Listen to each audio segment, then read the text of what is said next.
जय हिंद, वंदे मातरम। साथियों, हाजिर हूँ मैं बैजनाथ आप सभी के सामने लेकर IBACIO के लिए इम्पोर्टेंट क्वेश्चंस। जी हाँ साथियों, IBACIO के लिए इम्पोर्टेंट क्वेश्चन ये है पार्ट नंबर 4।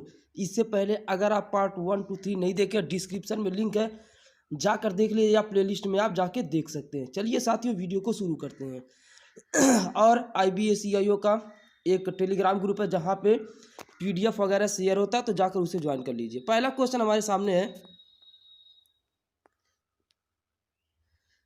भारतीय संविधान के किस मौलिक अधिकार में कहा गया है कि यदि किसी नागरिक को लगता है कि राज्य द्वारा उसके किसी मौलिक अधिकार का हनन हुआ तो इस अधिकार का सहारा लेकर वह अदालत जा सकता है। तो यहाँ पे चीज़ों को देख लीजिएगा, तो इसका राइट आंसर आप सभी के सामने हो जाता है बी, संवैधानिक उपचार का अधिकार। जी हाँ साथियों, संवैधानिक उपचार का अधिकार के तहत वह न्यायालय का सहारा ले सकता है। नेक्स्ट क्वेश्चन, अपने शासन के दौरान अंग्रेज किसानों को पंजाब में डैश डैश जूट उगाने पर मजबूर करते रहे, या चाय या गन्ना या गेहूं। ठीक है, तो इसके राइट आंसर की अगर हम बात करते हैं साथियों, तो इसका राइट आंसर हो जाता है डी, अपने शासन के दौरान अंग्रेज किसानों को पंजाब में गेहूं उगाने पर मजबूर करते रहे। क्या उगाने पर? गेहूं। ऑप्शन नंबर डी के साथ फिलहाल के लिए हम जाने वाले हैं। चलिए नेक्स्ट क्वेश्चन की तरफ। 16वीं शताब्दी में दिल्ली का लाल किला किस राजवंश के शासकों का निवास था? ठीक है, एक सेकेंड। कह रहा 16वीं शताब्दी में दिल्ली का लाल किला किस राजवंश के शासकों का निवास था? राजपूत का, तुगलक का, या खिलजी का, या मुगल का? तो साथियों यहाँ पे जो इसका राइट आंसर हो जाता है, ये हो जाता है ऑप्शन नंबर डी, यानी कि जो 16वीं शताब्दी में दिल्ली का लाल किला 16वीं शताब्दी में मुगल राजवंशों के शासकों का क्या था? निवास था। नेक्स्ट क्वेश्चन, भारत की स्थल सीमा रेखा लगभग कितने किलोमीटर है? 5200, ये हाँ ठीक है, 10,200, 15,200 या 20,200। बात करेंगे भारत की स्थल सीमा रेखा लगभग, तो ये आप सभी के सामने आंसर हो जाएगा, इसका ऑप्शन हो जाएगा डी, यानी कि सी। यहाँ पे ऑप्शन नंबर सी इसका राइट आंसर हो जाएगा 15,200। राइट आंसर का साथियों 15,200 है भारत की स्थल सीमा रेखा की लंबाई है। लास्ट में कमेंट करके बताइएगा कि आपका स्कोर कितना हुआ, तो पता चल जाएगा कि आपकी तैयारी कैसी इस समय चल रही है। ठीक है, चलिए हम आ जाते हैं नेक्स्ट क्वेश्चन की तरफ। नेक्स्ट क्वेश्चन आप सभी के सामने कह रहा है, पटकाई पहाड़ियाँ किन पर्वत श्रृंखलाओं से संबंधित है? हिमाचल से, पूर्वांचल से, हिमगिरी से, या हिंदू कुश से? तो साथियों पटकाई पहाड़ियाँ यहाँ पे कर किन पर्वत श्रृंखलाओं से संबंधित है? तो इसका राइट आंसर हो जाता है पूर्वांचल, यानी कि पटकाई पहाड़ियाँ पूर्वांचल पर्वत श्रृंखलाओं से क्या है? संबंधित है। जी हाँ साथियों, राइट आंसर इसका बी ही होगा। आते हैं नेक्स्ट क्वेश्चन में, और किसी भी क्वेश्चन में अगर डाउट हो आप सभी को प्लीज़ कमेंट करके हमें ज़रूर बताएं कि सर इस क्वेश्चन में डाउट है। ठीक है, नेक्स्ट क्वेश्चन, लाल रुधिर कणिकाएं यानी कि RBC में बनती हैं।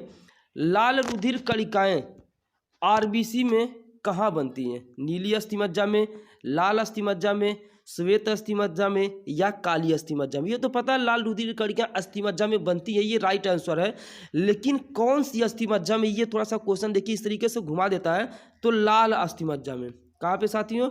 लाल अस्थिमज्जा में, यानी कि आपका राइट आंसर हो जाएगा बी। चलिए साथी चलते हैं नेक्स्ट क्वेश्चन की तरफ। कह रहा है, बाद में या दूसरे बनने वाले प्राथमिक जाइलोम तत्व को कहते हैं? प्रोटोजाइलोम, मेटाजाइलोम, जाइलम पैरेन्काइमा, या जाइलम तंतु? इसका राइट आंसर हो जाता है साथियों, इसके राइट आंसर की बात करेंगे तो इसका राइट आंसर हो जाता है बी, मेटाजाइलम। जो बाद में साथियों बनते हैं सेकेंड नंबर पर, उसको हम बोलते हैं मेटाजाइलम।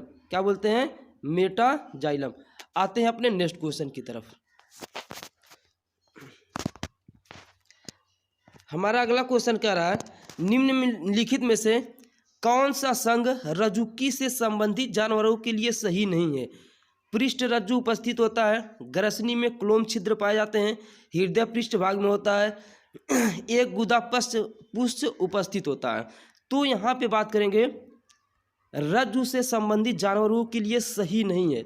तो यहाँ पे इसका जो राइट आंसर आता है साथियों, ये होता है आपका सी, हृदय पृष्ठ भाग में होता है, हृदय पृष्ठ भाग में होता है। यही यहाँ पे मिस्टेक है, बाकी सब क्या है सही है। तो यहाँ पे सी यहाँ पे राइट आंसर हो जाता है इसका, ठीक है ना। अगला क्वेश्चन, विज्ञान में किसी वस्तु पर अभिकर्षण या अपकर्षण को क्या कहते हैं? चुनना या उठाना या बल या बंद।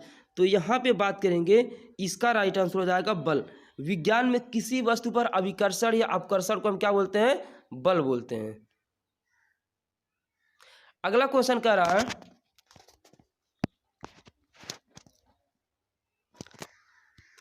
मानव वाक्यंत्र में कितने वाक् तंतु होते हैं? 1, 2, 3 या 4। तो यहाँ पे बात करेंगे मानव वाक्य तंत्र में, तो मानव वाक्य तंत्र में वाक्य तंतु सिर्फ एक होता है। वाक्य तंतु कितना होता है? सिर्फ एक होता है। आगे आते हैं, डैश डैश विशेषता दो संगत सेलों के बीच की दूरी बताती है पिक्सल में, चौड़ाई या ऊंचाई या सेल पैडिंग या सेल स्पेसिंग। तो बात करेंगे यहाँ पे साथियों इसके राइट आंसर की, तो इसका राइट आंसर आता है डी, सेल स्पेसिंग। जो विशेषता सेल स्पेसिंग होता है वह दो संगत सेलों के बीच की दूरी को क्या करता है? बताता है। अगला क्वेश्चन है, चींटी के डंक में पाया जाने वाला अम्ल कौन सा होता है? एसिटिक अम्ल, साइट्रिक अम्ल, फार्मिक अम्ल या लैक्टिक अम्ल। तो यहाँ पे बात करेंगे चींटी के जो अम्ल डंक में पाया जाता है अम्ल, ये पाया जाता है आप सभी को फार्मिक अम्ल, ठीक है ना, ये पाया जाता है फार्मिक अम्ल। साथियों आप सभी लोग लास्ट में स्कोर अपना बताइएगा कि सर इतना हमारा राइट हुआ है, तो पता चल पाएगा आपकी तैयारी कैसी चल रही है। अगला क्वेश्चन, साबुन में कौन सा क्षारक पाया जाता है? Sodium hydroxide, silicon hydroxide, calcium hydroxide या अमोनियम हाइड्रोक्साइड। तो बात करेंगे साबुन में कौन सा क्षारक पाया जाता है, तो साथियों साबुन में सोडियम हाइड्रोक्साइड पाया जाता है, जिसका फार्मूला होता है NaOH2। क्या होता है? NaOH2। आप सभी को ये चीज पता होना चाहिए। अगला क्वेश्चन,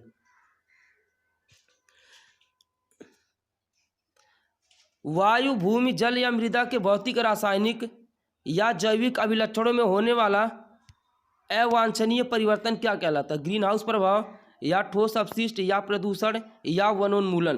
क्या कहलाता है यहाँ पे? वायु, भूमि, जल या मृदा के भौतिक, रासायनिक या भौतिक अभिलक्षण। तो इसके राइट आंसर की बात करेंगे तो राइट आंसर इसका सी हो जाएगा। तो सिंपल सी बात है, आप होता ये प्रदूषण। अगला क्वेश्चन है, रंगीन फोटोग्राफ की खोज किसने की? Robert Noyce, Enrico Fermi, John Logie Baird. तो रंगीन फोटोग्राफ की खोज किसने की? साथियों यहाँ पे जो इसका राइट आंसर हो जाता है ये हो जाता है डी के साथ जाने वाले हैं। यह ऑप्शन कुछ कटा हुआ है लेकिन मैं आपको बता दे रहा हूँ, जेम्स क्लार्क मैक्सवेल। क्या साथियों? जेम्स क्लार्क मैक्सवेल, इसका राइट आंसर हो जाएगा। क्या हो जाएगा साथियों? जेम्स क्लार्क मैक्सवेल ने रंगीन फोटोग्राफी की खोज की। चलिए आ जाते हैं नेक्स्ट क्वेश्चन की तरफ। हल्का सा क्वेश्चन में थोड़ा सा यहाँ पे कुछ कटा हुआ है क्वेश्चन, थोड़ा सा एडजस्ट करिएगा। क्वेश्चन अगला कह रहा है, संदेश सेवा किस क्षेत्र के अंतर्गत आता है? यहाँ पे जो संदेश सेवा प्राथमिक के अंतर्गत आता है, मैं पढ़ के बता दे रहा हूँ, या द्वितीयक के या तृतीयक के या दोनों के। यहाँ पे बात करेंगे संदेश सेवा। तो साथियों जो संदेश सेवा होता है ये आप सभी क्या आता है? तृतीयक क्षेत्र के अंतर्गत, ठीक है। अगला है, आल्प्स पर्वत श्रृंखला किस महाद्वीप में स्थित है? यूरोप में, उत्तरी अमेरिका में, दक्षिणी अमेरिका में या अफ्रीका में।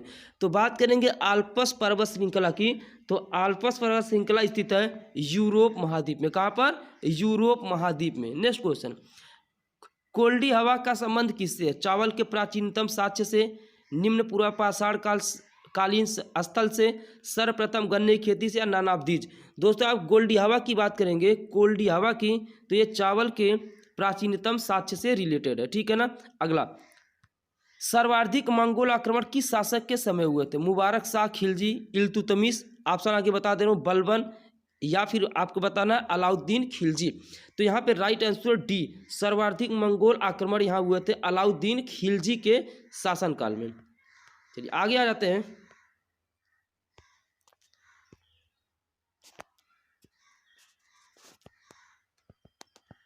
अगला क्वेश्चन कह रहा है, थोड़ा सा रुकिएगा। भारत के किस राज्य में पहली बार गैर कांग्रेस सरकार बनी थी? भारत के किस राज्य में पहली बार, इसमें क्वेश्चन कुछ और था लेकिन थोड़ा सा कट रहा है, ठीक है ना। चलिए देखते हैं, निम्नलिखित में से किसकी सिफारिश पर राज्य विधानसभा में धन विधेयक आरंभ किया जाता है? तो यहाँ पे राइट आंसर की बात करेंगे तो इसका राइट आंसर राज्यपाल। भारत के किस राज्य में पहली बार गैर कांग्रेस सरकार बनी थी? पश्चिम बंगाल, तमिलनाडु, पुदुचेरी या केरल? तो भारत के किस राज्य में पहली बार गैर कांग्रेस सरकार बनी थी? तो राइट आंसर इसका हो जाता है डी, यानी कि केरल हो जाता है। प्रति व्यक्ति आय से क्या आशय है? प्रति व्यक्ति आय से यहाँ पे क्या आशय है? तो यहाँ पे 88 का ए हो जाता है, साधन लागत पर निवल राष्ट्रीय उत्पाद, इसी से मतलब होता है।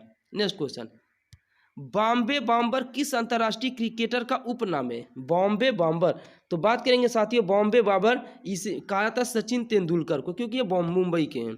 अगला, विवेकानंद रॉक मेमोरियल कहाँ स्थित है? कोलकाता में, रामेश्वरम में, चेन्नई में या कोच्चि में?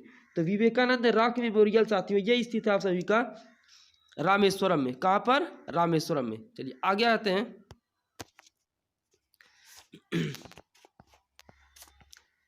अगला क्वेश्चन कह रहा है, कोणार्क के सूर्य मंदिर का निर्माण किस शैली में हुआ? नागर में, द्रविड़ में, गांधार में या नानाफदीज में?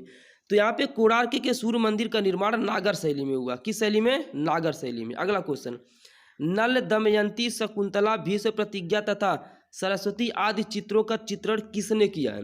तो इनका यहाँ पे राइट आंसर हो जाता है साथियों ए, राजा रवि वर्मा। नेक्स्ट क्वेश्चन, निम्नलिखित में से किसे प्रकृति का मेहतर कहा जाता है? विषाणु, जीवाणु, मांसाहारी या तृतीय श्रेणी के उपभोक्ता? तो यहाँ पे बात करेंगे 93 के राइट आंसर की। तो 93 का जीवाणु एवं कवक होता है, यह प्रकृति के मेहतर कहे जाते हैं। नेक्स्ट क्वेश्चन, जीएसएम का पूर्ण रूप क्या है? What is the full form of GSM? साथियों बात करेंगे जीएसएम के फुल फॉर्म का, तो global system for mobile communication, यही इसका राइट आंसर आता है। ऑप्शन नंबर बी इसका राइट आंसर हो जाता है। चलिए आगे बढ़ते हैं। TRAI का पूरा रूप क्या? What is the full form of try? तो बात करेंगे ट्राई का फुल फॉर्म का, तो telecom regulatory authority of India. Option D यहाँ पे राइट आंसर हो जाता है। चलिए आगे आते हैं। अगला क्वेश्चन अर्थात नेक्स्ट क्वेश्चन कह रहा है, राष्ट्रीय जलमार्ग संख्या 1 कहाँ कहाँ से जाता है? यानी कि जो जलमार्ग संख्या 1 है, राष्ट्रीय राजमार्ग जलमार्ग, यह जाता है इलाहाबाद से हल्दिया तक, यानी कि ऑप्शन ए के साथ जाने वाले। अगला क्वेश्चन, अटल शहरी पुनरुद्धार एवं परिवर्तन मिशन अमूर्त का संबंध किसके पुनः चमकाने से है? तो राइट आंसर हो जाता है साथियों यहाँ पे ए, शहरी अवस्थापना से। भारत निर्माण योजना का संबंध है अवस्थापना विकास से, खाद्यान्न, पारिवारिक या नानावधि से? तो भारत निर्माण योजना का संबंध साथियों यहाँ पे हो जाता है अवस्थापना विकास से। नेक्स्ट क्वेश्चन, निम्नलिखित में से कौन एक किसी प्रजाति के विलोपन के लिए उत्तरदायी नहीं है? तो विलोपन मतलब आप जानते ही हटाना, तो यहाँ पे इसका आंसर आता है व्यापक नीच। क्या हो जाता है? व्यापक नीच। लास्ट, भारतीय दलहन अनुसंधान संस्थान कहाँ पे है? तो साथियों भारतीय दलहन अनुसंधान संस्थान कानपुर में है। तो यहाँ पे आप सभी लोगों के सामने लगभग 30+ क्वेश्चन डिस्कस हो चुके हैं। आप सभी लोग अपना स्कोर बताइएगा सर इतना स्कोर हुआ है, तो और हम ताकि जो है आप सभी की तैयारी भी पता चल सके इतनी है, और हम भी काफ़ी खुश हो सके। मिलते हैं नेक्स्ट वीडियो में, तब तक के लिए जय हिंद, वंदे मातरम।